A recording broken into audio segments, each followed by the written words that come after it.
Good evening, this is Raven Dana, and welcome to Walking Between the Worlds. This is September 13th, 2023, and it is class 1 of this 4-class series, Deep Dive into the Fall.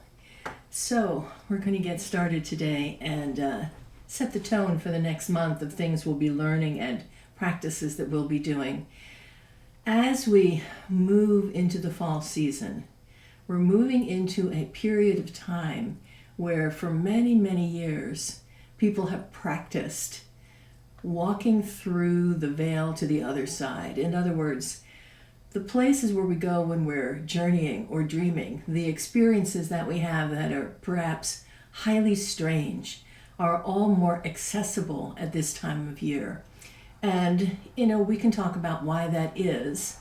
We can talk about moving toward the darkness, and again, not meaning that in an unpleasant way or a frightening way. We need some relief from the intensity of the summer sun and the busyness of the summer season. So as we move, as the world gentles around us and things begin to slow down to prepare for the slumber of winter, that cooling period where there's less hours of daylight and more hours of darkness works to quiet the mind, to slow things down, and to therefore allow for more availability, more visibility, more contact with the things that we generally don't pay quite as much attention to. They become a little more available, more visible, more accessible, for many different reasons. So one of the things we're going to do in this 4-week practice is we're going to look at different ways that we can become more conscious and more aware of the worlds behind the world, the place where reality rises from, the part of us that we consider to be intuition and instinct has a deep link with the world behind the worlds. This is the area where our unconscious mind has full access.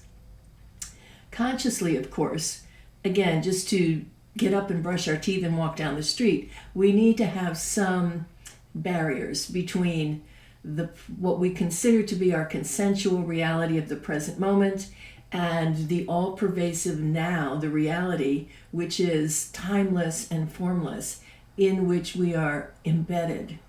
It's a very interesting thing when we think about it, that we are literally creating time by our agreement of what now, with the moment of later and earlier, yesterday, today, and tomorrow. What that looks like is our way to navigate 3 dimensions.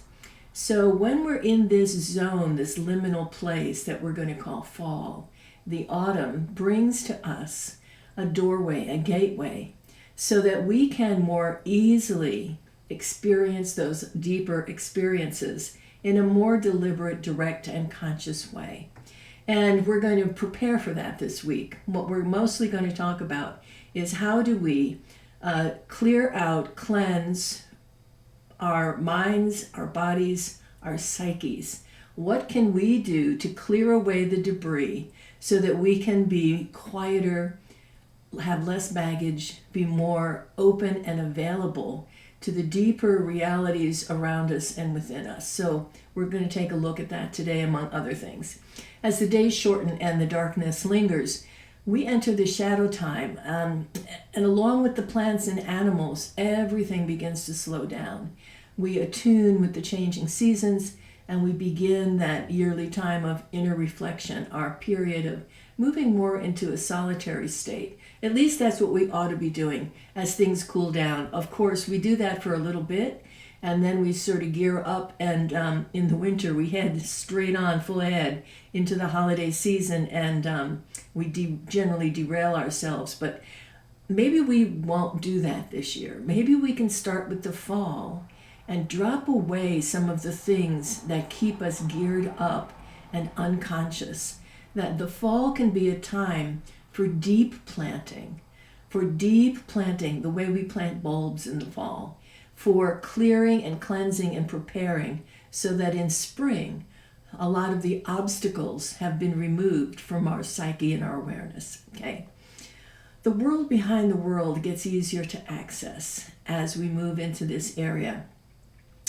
And one of the things that we're invited to do, especially right now, we have a new moon coming tomorrow, actually, is the new moon. And this particular new moon is also of itself an invitation for clearing and cleansing, for getting rid of that which does not serve us.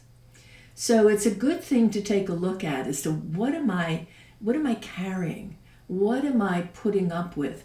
How am I slowing down my own energy? How, in the fall, we also talk about it's flu season, right? Our immune system takes a little bit of a hit.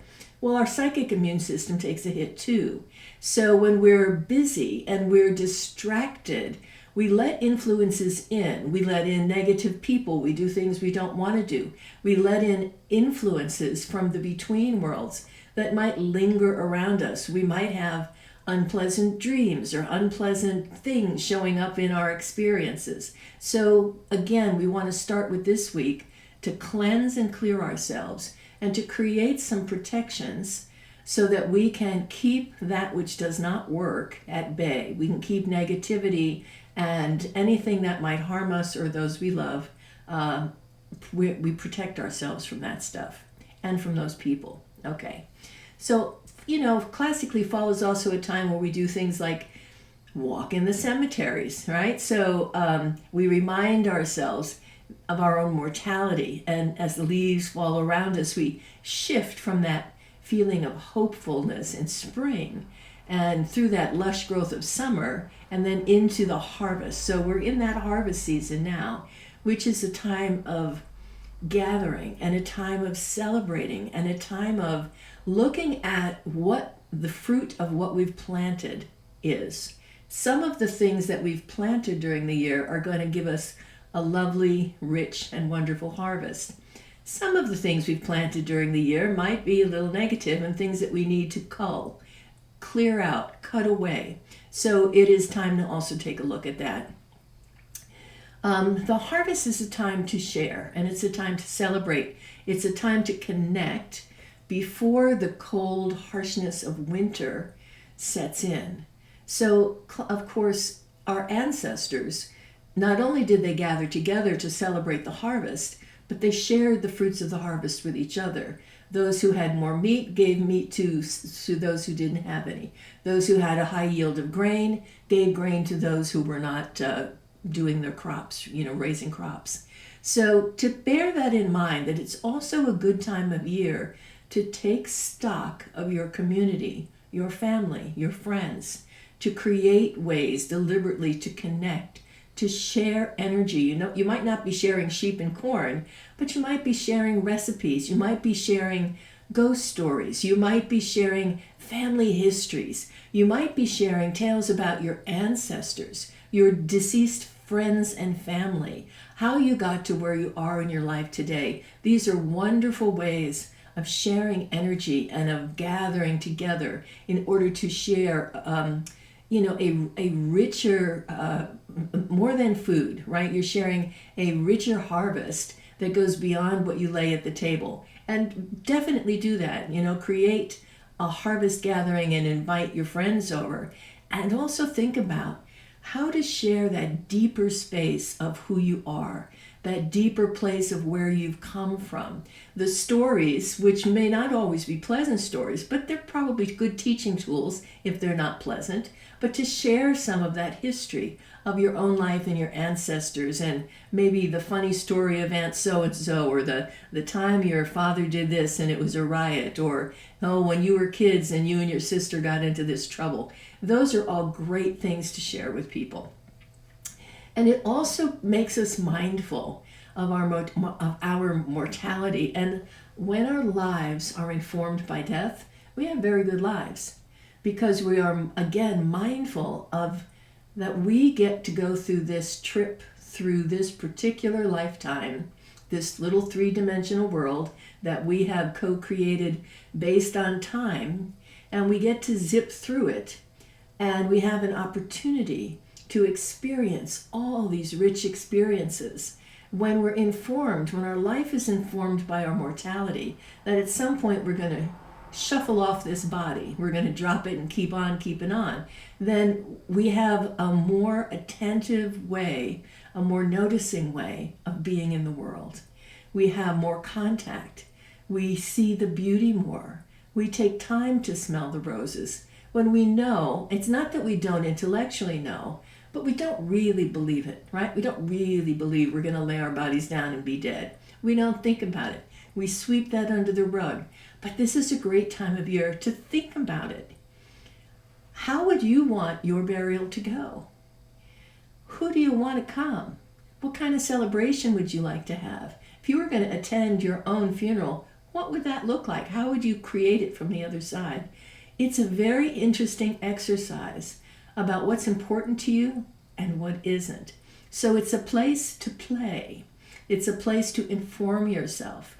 And it's a way also to engage in that process of letting go of what no longer works, of shifting away from the things that are meaningless more towards the things that give your life meaning.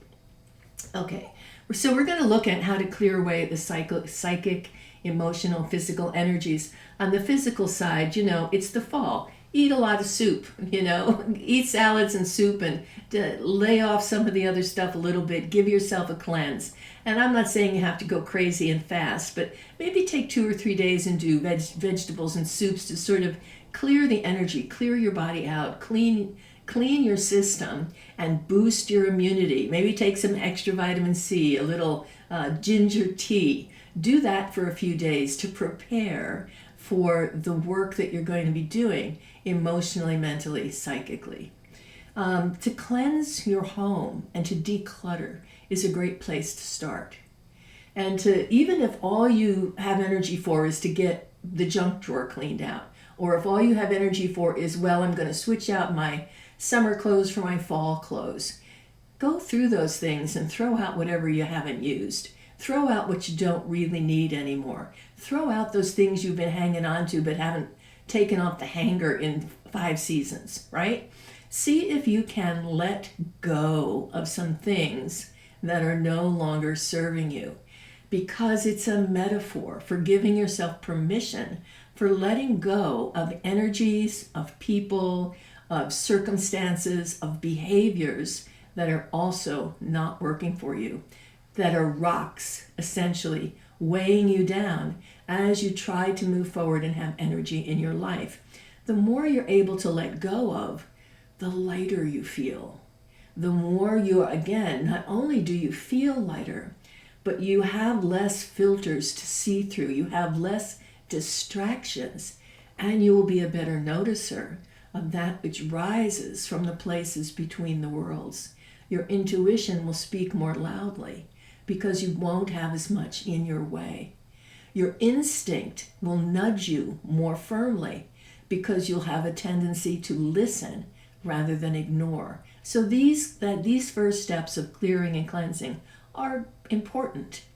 You can do, again, take a couple of days and start the process. You can do a salt bath. You can sage your house. You can sage your bedroom. You can, if you like rocks, if that's your jam, go collect up some rocks, charge them out under the light of the full moon, or if you want to charge them in some other way that works for you, you can do that. You can stick them in some salt water, and then you can place them strategically around your room or around your bed or around your whole home, if you like, as a way to create an energetic barrier to things that you don't want to come to you, right?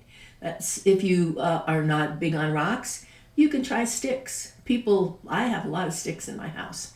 I have sticks in almost every corner of every room. In fact, I've had that going on for years before I ever knew that it was a thing, that it was a mechanism of protection, that it's a way to put your staff, your rod, your mark, your magic wand out there to say, everything that does not serve me needs to stay away. So you can do that. You can, if you like sticks, bring a couple in the house, put them in the corners of some key rooms. You can also put them outside your house. You can literally stick them in the ground and make a perimeter of sticks that become your essential barrier. So when you do that, everything that you do carries your energy signature. So whether you're using a circle of salt or some stones or crystals or sticks, what's the most important thing to bear in mind is that your intention carries the energy. So with every movement that you make, whether you're laying down a rock or placing a stick in the ground, every part of what you're doing needs to be in alignment with your intention. It's not that hard. All it means is don't be thinking about what you're doing next while you're putting a stick in the ground, right?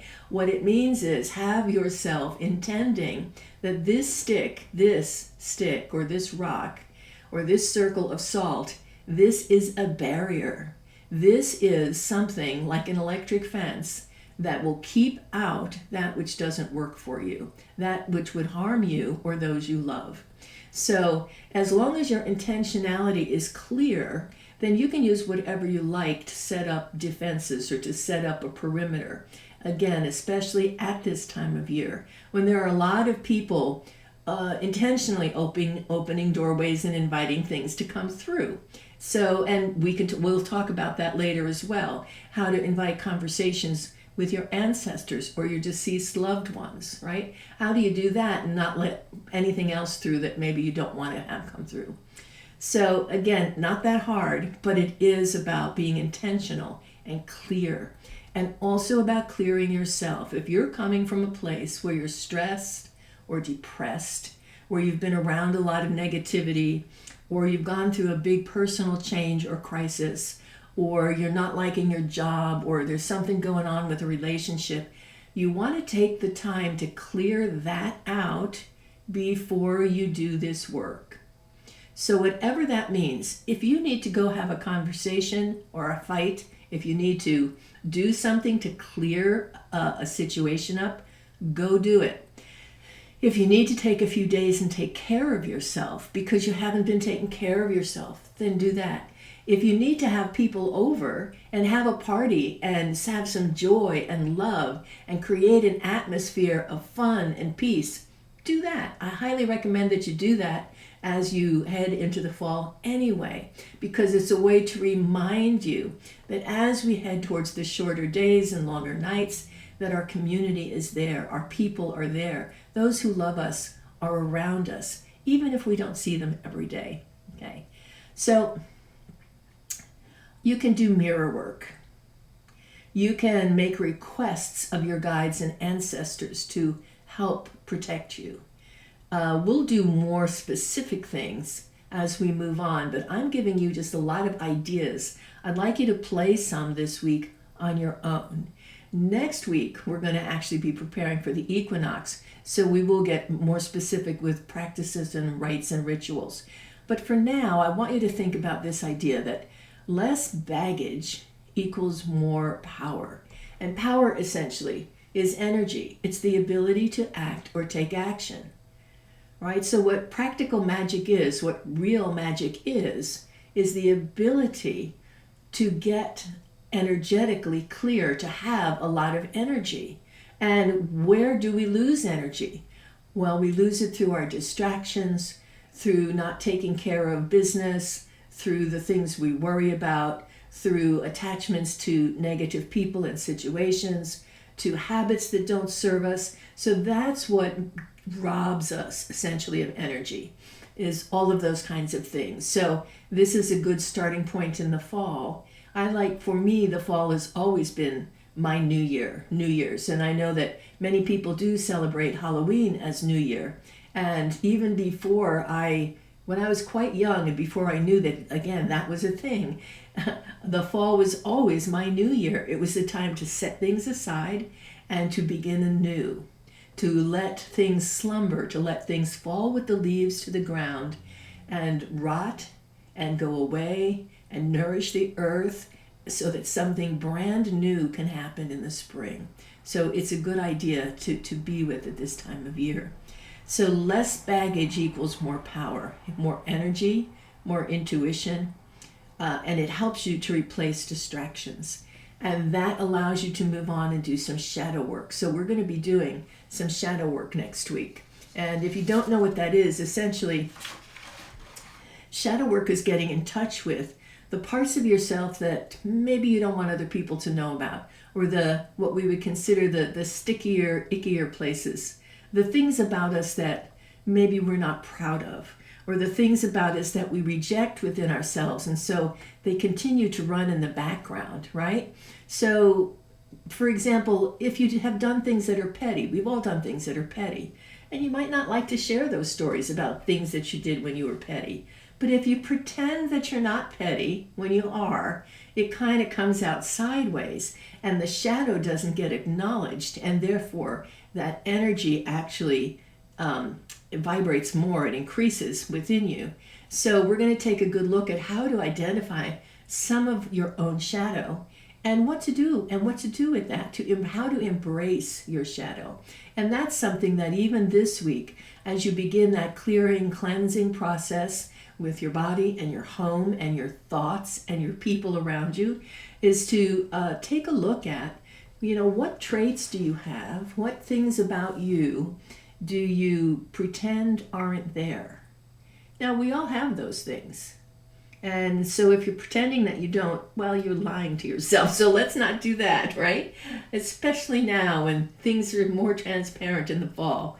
The leaves all fall away and we can really see the bones of the trees. Well, let those pretenses fall away and see your own bones, see your own self clearly, and allow the self that you are to move forward, to actually come forth. It's I really like the idea that, at this time of year, there's so much playing dress up and costumes, and it's a way to let our pretenses fall away and to bring an aspect of ourselves forward, to be that knight in shining armor, to be that queen, to be that evil clown, to be whatever that is, to evoke that aspect of ourselves, to embrace maybe even a part of our shadow by what we portray during the Halloween time of year. So it's something else to think about. You might think about maybe this year embracing your shadow through your costume for Halloween. Could be a way to bring it into your awareness in a way where it can serve you rather than bite you. So we'll be playing more with that as we go. Let's see. So we will of course be taking a look next time at equinox. Equinox meaning it's that time when the sun stands still, when there's equal day and night before we begin moving, in our case with the autumn equinox, we begin moving toward the darkness. Now, I want to make sure that we're clear that there's nothing evil about darkness, that darkness is a sacred thing. Darkness is all potential. It's where the deepest intuitions and creative possibilities lie. It's all the unexpressed energies. So the darkness is very, very powerful.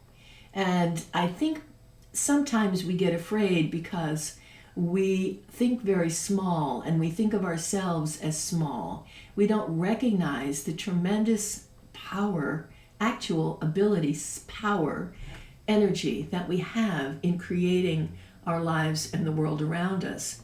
And so this would be a good year, this class would be a good place to start, to tap into your deeper awareness of the actual power that you have, to allow yourself to shift from pretending that you're a small speck of a being on a big planet to recognizing that the being that you are is in itself a doorway, a gateway for energy that is from the universe to move through you as the personality, as the you that you are, and impact everything around you.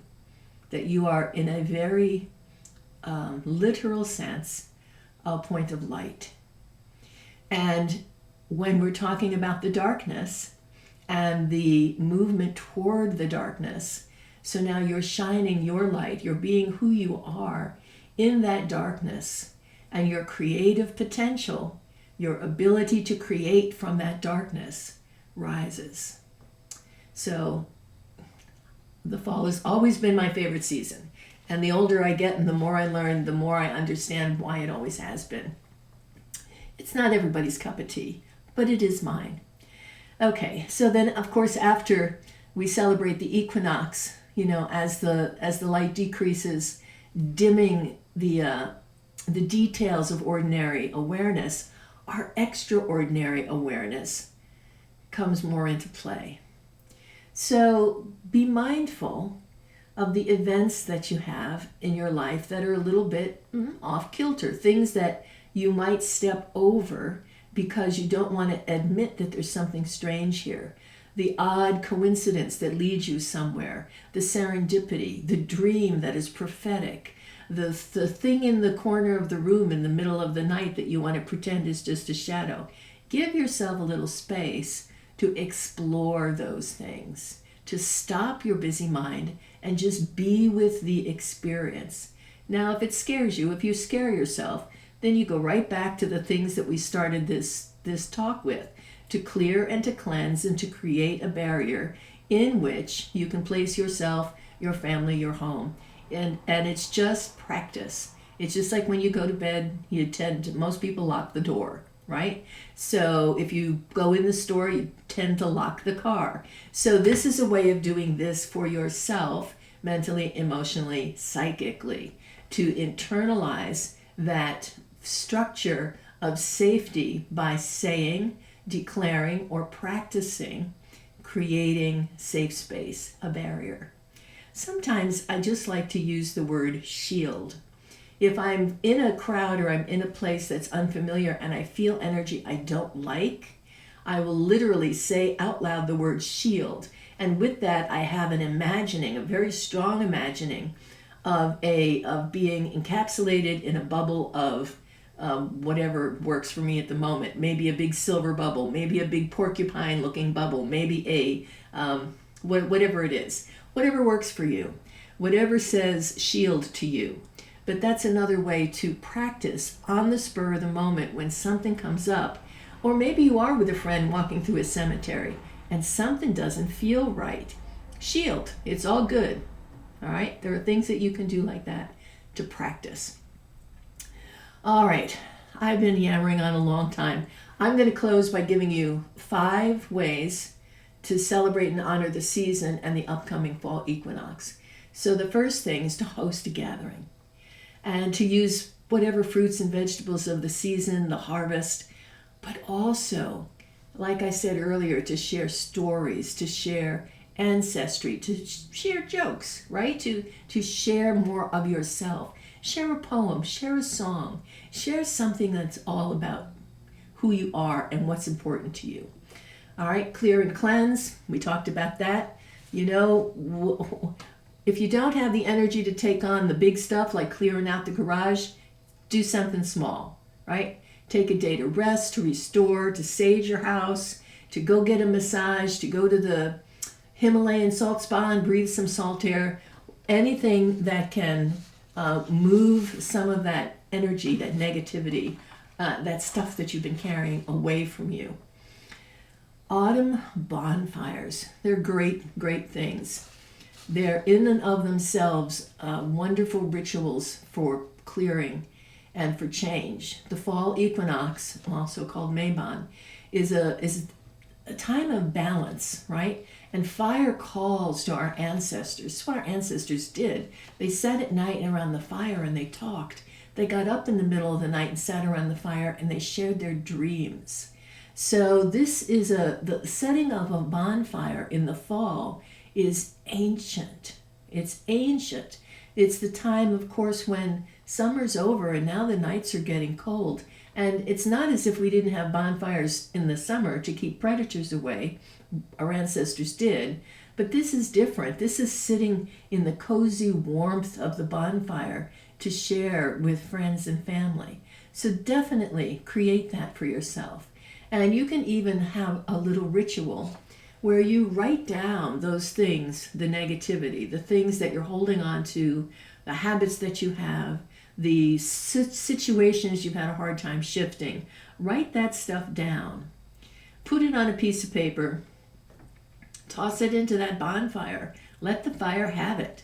Just let the fire eat it and burn it. And that will give you this, again, it's this symbolic sense of letting go, of relinquishing, releasing, rather than carrying this stuff forward. A great question to ask yourself to lead you toward what you need to know about this is, what am I putting up with?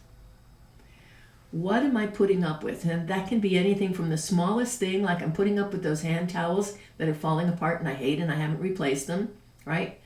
To I'm putting up with a job that I despise. I'm putting up with a relationship that doesn't work and I haven't talked about it. I'm putting up with this health condition that I haven't gone out of my way to do anything to heal. So think about, what am I putting up with? You might come up with a dozen things that you're putting up with. Each one of those is a weight that makes your energy heavier and that leaves you vulnerable to something or someone impacting, negatively influencing you. It also stresses you out and makes you physically vulnerable to illness. So ask that question. What am I putting up with? It's a great place to look. All right. Journeying. So if you don't already meditate, I highly recommend that you learn, or that you go back onto my site and pick up any one of the meditations, the journeys that there's a couple dozen of them now, and sit and work with that journey. If you don't care for the guided imagery the way I do it, go online and find something else, or do yoga nidra, do something that gives you the opportunity to travel between the worlds in a way that's easy and in a way that quiets the mind and lets you come to your senses. So journeying, you can, you get good at it again. You can journey and speak to your ancestors. You can journey and go back through the halls of time and discover things about yourself and the nature of your nature that you didn't know. There's plenty that we can do with journeying. You might even just find a shamanic drumming tape if that works for you. I said tape as if we still do tapes. Go online and YouTube yourself up some shamanic drumming and see how that works for you. Next week I will actually do some drumming, so you'll get to experience it live and see if that floats your boat, see if that works for you. Another and final thing that I'm going to suggest is that you go on a foraging hike. Not that you necessarily have to go find stuff to eat, even though you can if you're savvy in that regard. Many people are not. But you can forage for other things. You can forage for sticks and stones. You can forage for leaves. You can read a little book and forage for something. You can forage for a type of mushroom. You can forage for some type of berry. Again, you have to know what you're doing because you don't want to make yourself sick, but it's not that hard. You can get a little book or look it up online and take a couple people off into the woods, and it's fun. And it puts you in touch with nature, out of your mind and into your senses, and again gives you that sense of flow as we begin moving into the dark time, starting now with the fall. All right, well, I hope you've had a good time in our class today. I will post a meditation for this class separately so that you don't have to listen to all of this to get to it. It'll be up tomorrow. And if you have any questions or comments, please leave them for me online. If you have anything particular that you would like me to include in this class over the next 3 weeks, mention it in the comments and I will be sure to get it in there for you. All right, so it's going to be exciting. We'll be doing some things with chatting with the dead and finding our shadow side and waking up some of our untapped potential and deepening our intuition. So get yourself cleared out, cleansed up, and ready to rock and roll. And I will see you next week. Thank you for joining me today. Walking Between the Worlds has been fun with you. See you next time. Bye-bye.